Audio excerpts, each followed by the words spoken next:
Welcome to Women Are Rising with your host, Katie Kozlowski. This is the podcast where we come together and we bust the myths. We turn things upside down and we get to the heart of the matter. Women Are Rising is dedicated to bringing truths to the forefront and liberating souls from the inside out. Without further ado, here's Katie K and Women Are Rising.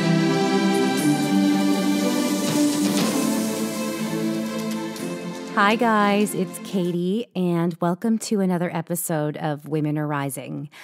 Today, I wanted to share a little bit about the power of creative energy because one of the things that I think is very sort of underplayed and minimalized is that we have the ability to be creative.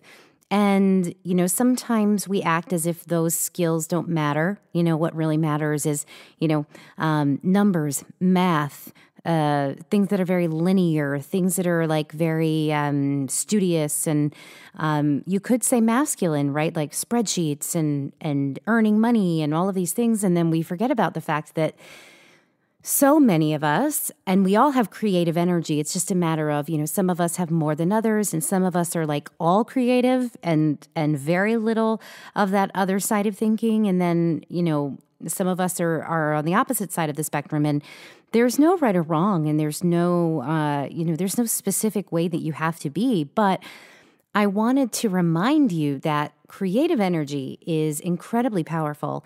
And not only is it incredibly powerful, but it's dangerous. It's actually threatening if you think about it, because throughout the years, throughout history, right, we have seen creative expression being something that has really frightened people.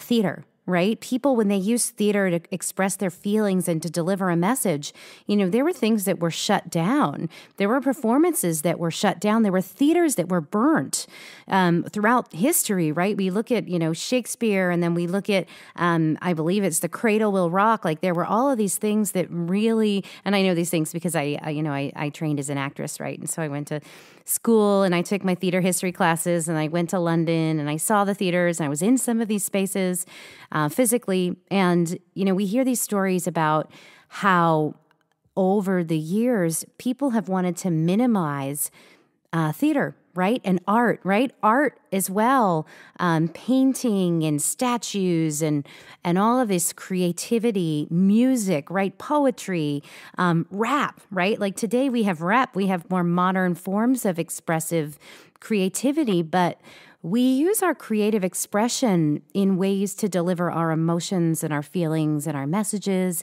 and to move things, dance, right? I don't want to forget dance and movement, but we use all of this energy. We use it. These are tools, right? This isn't something that is just like existing and doesn't matter.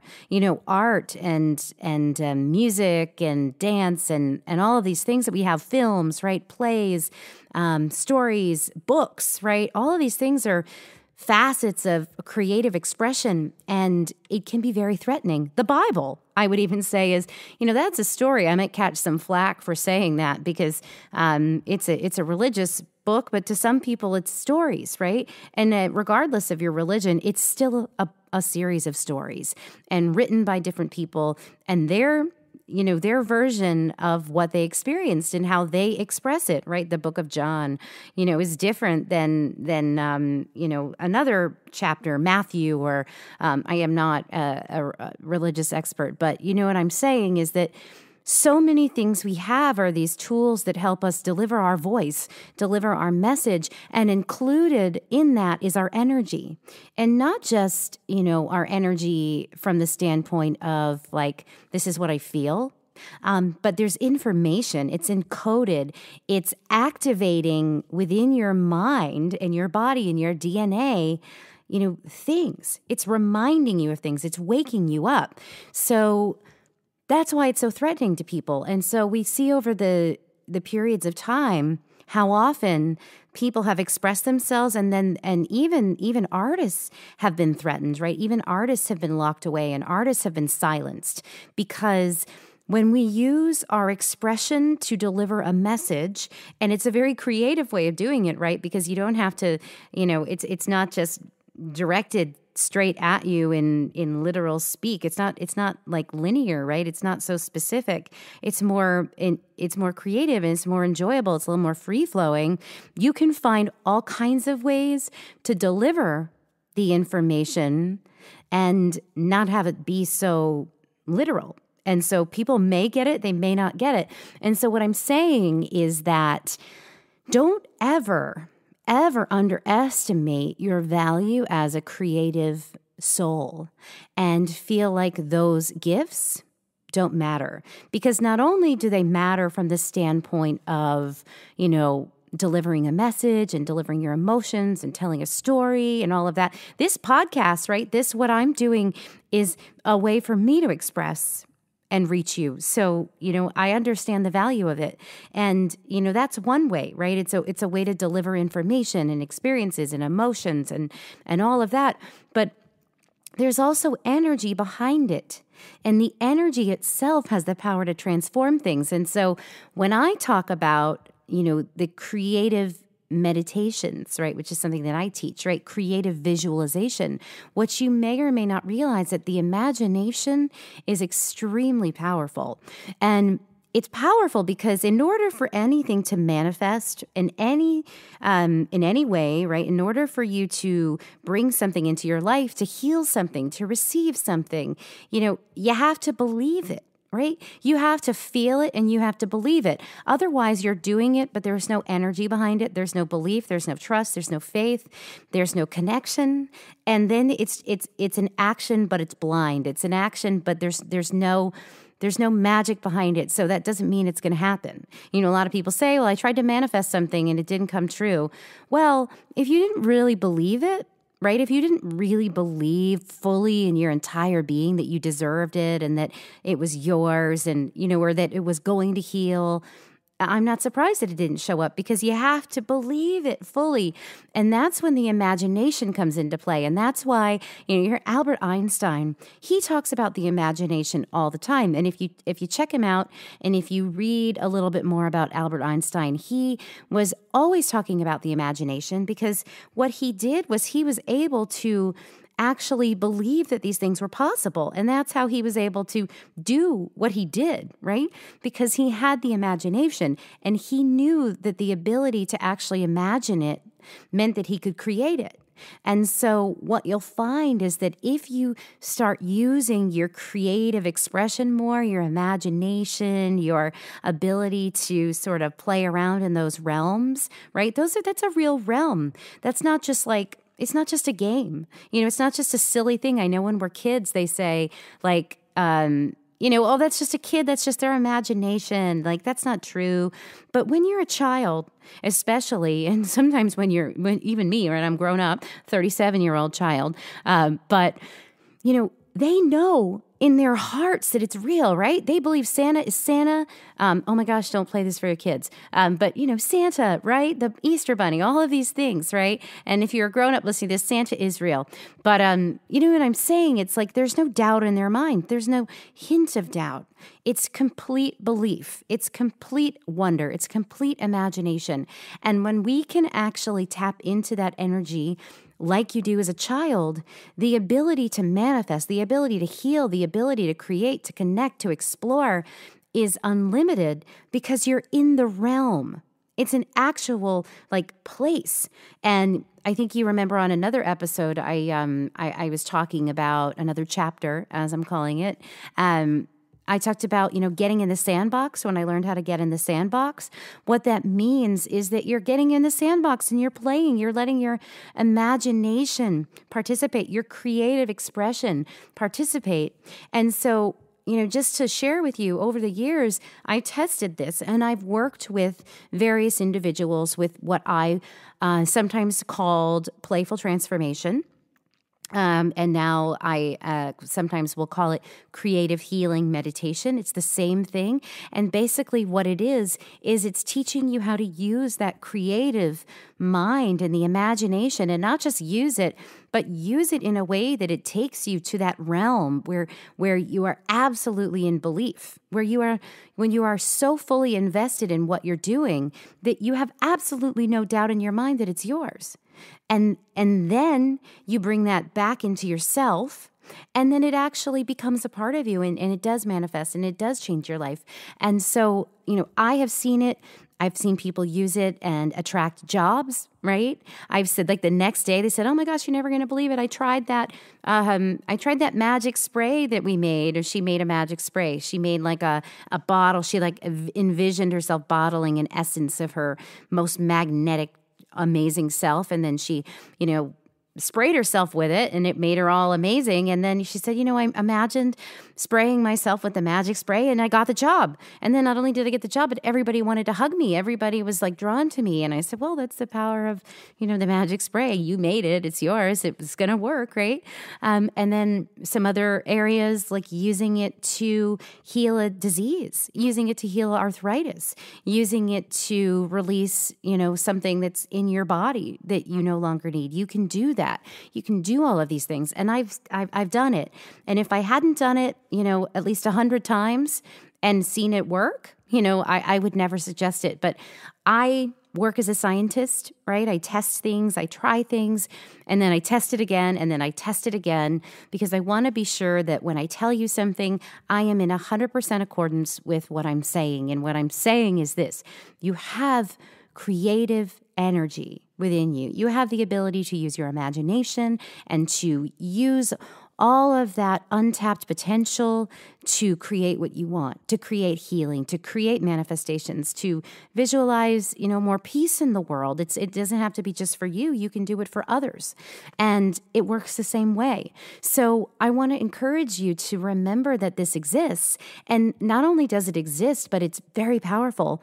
And a lot of times we think, oh, that's just nonsense, right? That's fairy tales. That's frou-frou talk, right? That's airy-fairy. Like, I don't want to dabble in that. But it's actually incredibly grounded, and it's scientific at the same time, because, we know that we have a creative side in our brain, and we know that is something that is very powerful, right? And we know that we have it for a reason, and it helps us create things.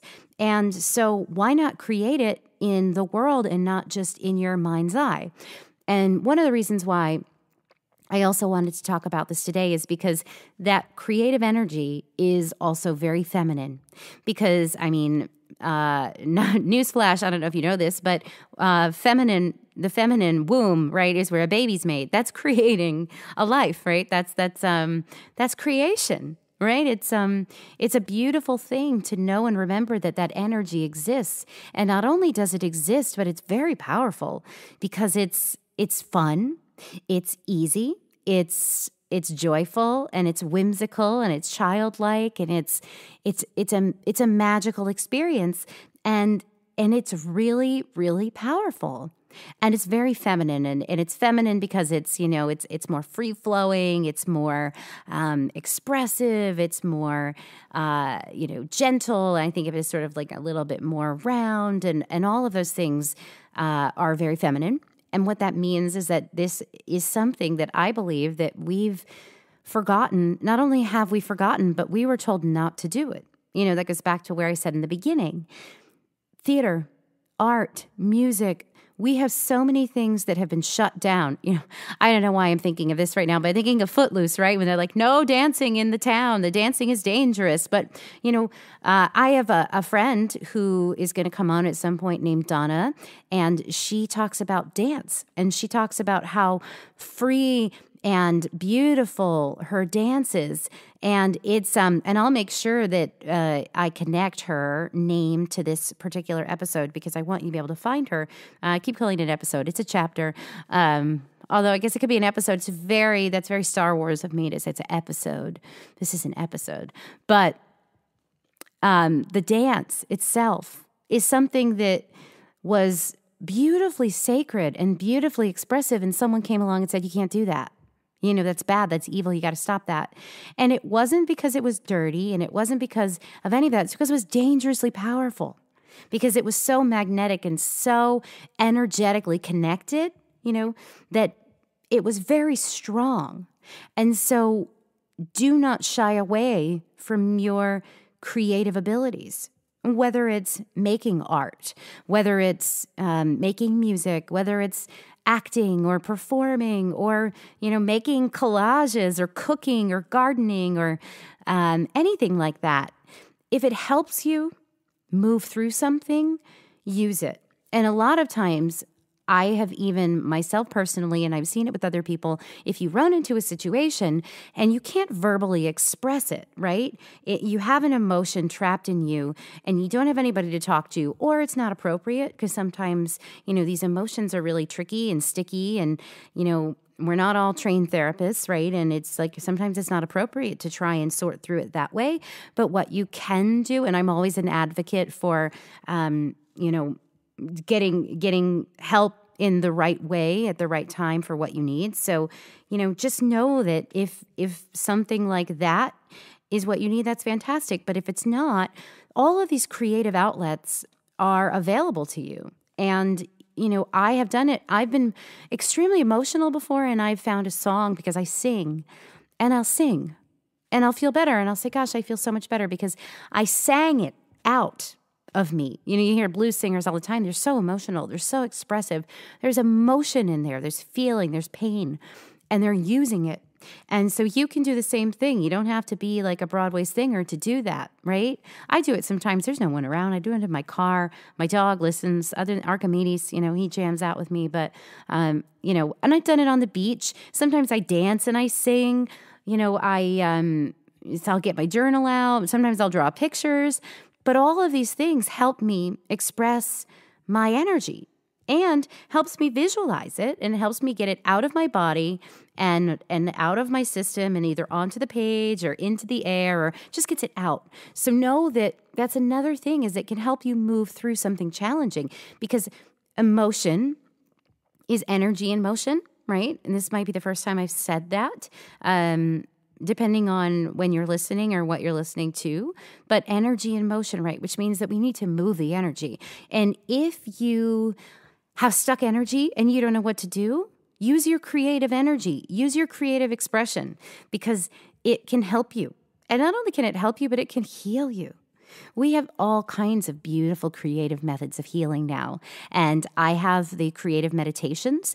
And, if you go to the website and you go to womenarising.org, or you check out the sister site, lovingtobeme.com, you'll see that we have meditations that use these skills and strengthen them and train you how to become a little bit more of a creative ninja.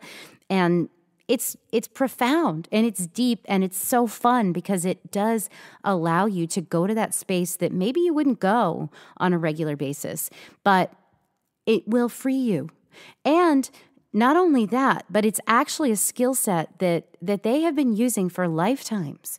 And women, especially divine women, like the Vestal Virgins and the Keepers of the Flame, they were able to actually use these skills. These were the kinds of skills that they had that we've lost. And we go, how did they do that? How did they actually, do that, make that? I can't say they use it for the pyramids, because I don't know that. But, it's certain things. You would say, how did they do that thing? How did they make that? Or how did they achieve that without the technology that we have? And it's like, well, it's easy. It's simple. They use those technologies, the creative energies that we have access to. And we were taught a very long time ago to not use those, and that they were bad, and that we shouldn't use them, and they're dangerous and they're naughty and all of this. And we'll get more into this in another chapter, right? We'll talk more about like why this was shut down, why they took it away, and why they said no. But if you think about it, art was incredibly prominent and incredibly important in ancient societies. We know it, right? Civilizations, because we have the art, right? The Egyptians, they painted everything, those beautiful, beautiful tombs, and the art was beautiful. And the Greeks and the Romans, like, we know that they produced art. And we know that it was a very important part of society. So at some point, somebody said, oh, no, we don't want to do that anymore. That's very bad. We only paint this. All of a sudden it was like, we only paint pictures of, very nice people doing certain things, and that's that. And we lost it and we forgot. So that's why this is so important. And this is a really cool thing I'm talking about, because it's not just about using it because you don't want to lose it. It's not about using it because it's like, it's your passion. Although if it's your passion, please use it. But beyond that, it's technology. It's ancient, sacred technology about how to use your imagination and your ability to create, to manifest and to heal and to do all of these things. And, I will continue to share about this and offer workshops and classes and teach how you can do this, because it's amazing. I've done it time and time again, and I've done it for manifesting all kinds of things, real things, lost items, healing in the body. We can do it. We can do it. We can all do it. We all have it. We all have creative expression, and you want to use it. You don't want to lose it. And I encourage you, if this inspires you, just try it out, right? Like, just get started. And, we love conversation over at womenarising.org. So just, pop over there. We want to know, like, what are you using? What are you going to create? What do you want to create? What's your favorite way to create? What do you feel about your imagination? What did you believe as a kid? What do you believe now? What do you want to believe more? These are the kinds of questions that I want to know what's happening for you and what you're thinking and what you're feeling around this, because your imagination, the ability to suspend disbelief. I can't even say it because it's a secret. It's not a secret. To suspend disbelief, right? To just actually get rid of disbelief will change your life. Now, that's like not, I'm not saying you'll never doubt yourself again. But what I'm saying is, if you practice that, if you practice the suspension of disbelief, you will begin to find that over time, it will be so much fun, and it's joyful, and it's beautiful, it's creative, and it's who you are. So thank you so much for listening to this. I know I went on a little bit longer than I normally do when it's just me, but I get super excited about creativity, and I'm going to just keep sharing it with you. Okay, bye. Thank you so much for listening and joining us for Women Are Rising with Katie Kozlowski. If you love the conversation and you want to join us for more, come check us out at womenarising.org and jump on our mailing list, grab yourself a free meditation, and join the Women Are Rising family. We can't wait to hear your war story at womenarising.org.